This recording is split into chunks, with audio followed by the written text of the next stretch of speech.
Media studies and journalism ডিপার্টমেন্টে পড়াশোনা করছি। আমার মেজর হচ্ছে পাবলিক রিলেশনস। ঠিক আছে, আমরা তোমার পারফরমেন্স দেখি। সব কিছু কি বলে দিতে হয় নাকি? হ্যাঁ, তুমি কি কিছুই জানো না, কিছুই বুঝো না? এই তুমি না একটু আগে আমাকে সাপোর্ট দিচ্ছিলে, এখন কিভাবে সেটা বদলে গেল? ওফো, সবার সামনে তো সাপোর্ট দিতেই হবে, কারণ তুমি তো আমার। কি আমি কি তোমার?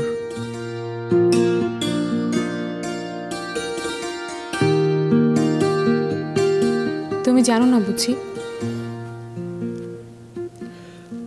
জানি, তবে বিয়ের পর তো মুখ থেকে শুনিনি।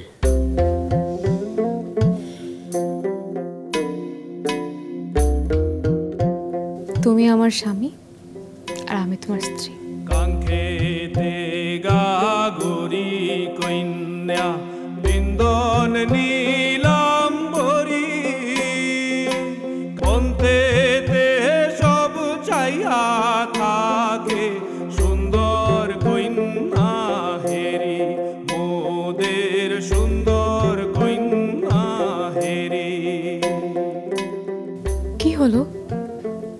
এই রাহাত, হলোটা কি তোমার? কিছু হয়নি। আহা, তাহলে কাঁদছো কেন? এমনি রানু, এমনি কেমন জানি একটু কষ্ট হচ্ছে আমার। কষ্ট হচ্ছে কেন? আহা, আমি তো আছি তোমার পাশে রাহাত। আমি কি করে নিজেকে মাফ করতে পারি রানু, বলতে পারো? কি করে আমি মাফ করি? তোমার সাথে আমি যা করেছি দিনের পর দিন, কিভাবে নিজেকে আমি ভালো চোখে দেখব? আমি কি করে আয়নায় তাকাই বলতে পারো? অন্য কোথাও তাকাতে হবে না তোমার রাহাত, তুমি শুধু আমার চোখের দিকেই তাকাবে। তাকাও, তাকাও না। আহ রাহাত, প্লিজ কেঁদো না। কান্নার দিন তো শেষ আমাদের, সামনে বাকি জীবনটাই পড়ে আছে, সুন্দর জীবন। সেই জীবনের দোহাই রাহাত, এইভাবে প্লিজ কাঁদবে না, প্লিজ রাহাত।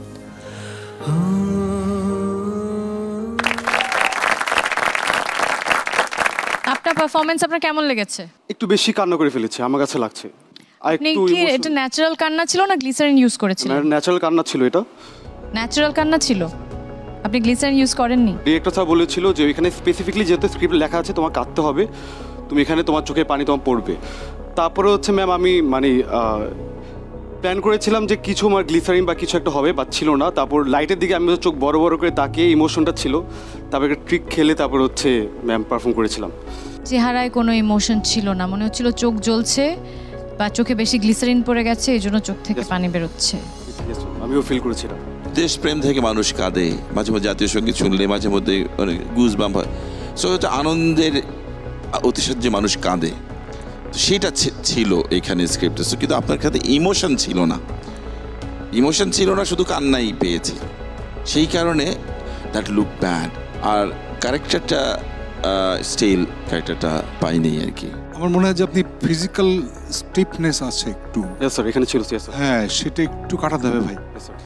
একটা হচ্ছে যে আমি কাঁদবো, কিন্তু কতটুকু পর্যন্ত হবে সেটা কি খুব দেখলেও এরকম মনে হবে, নাকি সিম্প্যাথি তৈরি হবে, ছলছল করে উঠবে, এরকম অনেক কিসে আছে। মানে খুব বড় একজন অভিনেত্রী সুচিত্রা সেন, উনি বলেছিলেন ডিরেক্টর যদি বলে তোমার 1 ফোঁটা অশ্রু দরকার, আমি সেই 1 ফোঁটা অশ্রুই আনতে পারি আমার চোখে। আমরা একটু আলোচনা করেছি নিজেদের মধ্যে, আমাদের মনে হয়েছে যে আপনার আরও প্রস্তুতি দরকার। আপনি তো থিয়েটারে কাজ করছেন এবং আপনি চেষ্টা করে যাচ্ছেন, এবং আপনার সেই সুযোগ আছে আরও ভালো করার। It's a no, sorry. Thank you sir. All the best, all the best, all the best. দর্শক, ডেকে নিচ্ছি আমাদের পরবর্তী প্রতিযোগীকে।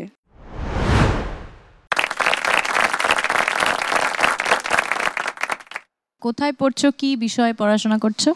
আমি লালমাটিয়া মহিলা কলেজে পড়ছি, অনার্স 3rd ইয়ার, প্রাণীবিদ্যা বিভাগ। তোমার সম্পর্কে আরেকটু জানবো, কিন্তু আমরা একটু তোমার পারফরমেন্সটা আগে দেখে নিই কাজল।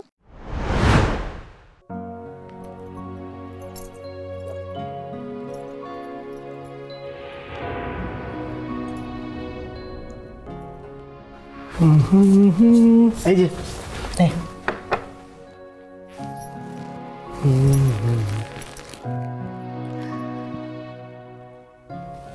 আরে বাহ